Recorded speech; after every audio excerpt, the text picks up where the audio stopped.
Recorded Books and RB Digital present Beard Gang Chronicles by Blake Karrington, Genesis Woods, Johnny Sherry, Shireen Holly Kane, and Shantae. Narrated by Ace Bentley, Kentra Lynn, Ebony Mendez, and Ian Eugene Ryan. Beard Gang by Blake Karrington. Chapter 1. From the first piece of evidence that was sent to me in the now familiar plain-looking brown envelope, I kind of figured I was dealing with a client who either had a whole lot of time on her hands or had been reading way too many of those 50 Shades of Grey whack-ass romance novels. But when the shiny silver object fell with a heavy thud on top of the rustic dark wood kitchen tabletop that I had paid almost $4,000 for, I knew I wasn't dealing with a normal broad. What in the entire fuck is this shit? A small yellow sticky note with the handwritten words, "Use me carefully," was on a very expensive-looking pocket knife. This shit was custom engraved with the letters JP on a brass-like plate on a full gunmetal finish. I thought that she'd want it back when I was done with the job.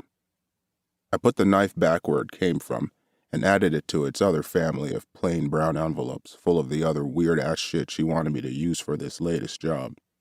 First was the black ski mask that came in the mail last week on a Monday with 0 instructions. But it's not like I didn't know how to use a ski mask. Hell, I got caught red-handed wearing one trying to run and hide from that damn ghetto bird blasting all kinds of lights through the streets of that old perfect-ass rich neighborhood me and my then partner Jojo was trying to escape from. If we had been in the hood attempting to rob somebody, a helicopter would have been the least of our worries. But that's what happens when you try to put a not-so-smart-ass nigger from the hood on some getting-money type shit, and he fucks the plan all up. Don't think I didn't do my time for that shit either. 19 fucking years on a 25-year prison sentence. I should have taken the plea bargain, but the hood got 0 chill for snitches or niggers who make deals with the feds. So there it was. Then came the wooden ruler, delivered by FedEx on Wednesday. There was a blue sticky note attached to it with the words, "Don't break me." The cell phone and charger came on Friday. There wasn't any service on it, though, because curiosity had me plugging that bitch up, thinking I would get some free use out of it before the job, but that shit was deader than that nigger Rob, my old cellie, who made that backdoor parole a reality when he hung himself overnight. I guess he couldn't hang with that life sentence he was handed down for murdering an undercover cop on some robbery shit. Price you pay when you go undercover, though, and the price you pay when you on some fucked up hood foolishness because your kids gotta eat and you murder the wrong damn person. Now, they couldn't be fed from his hand behind some steel bars, and we all felt that way at one point or another, but to take your life was on a whole other type of deep level.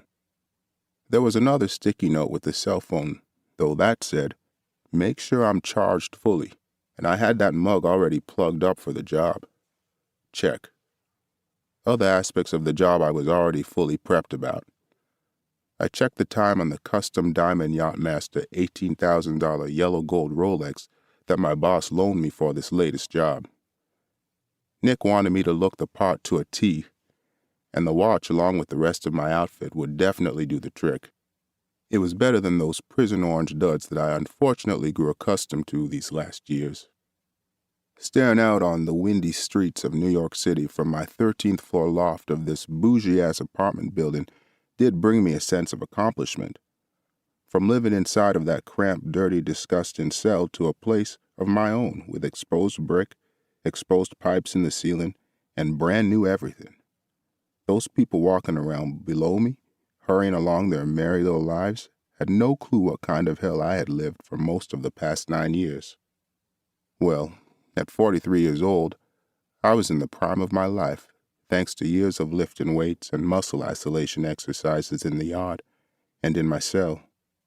Hell, at one point when they had us on lockdown for... To keep listening to this audiobook, I've left you a link in the description so you can do it, at no cost thanks to Audible's 30-day free trial.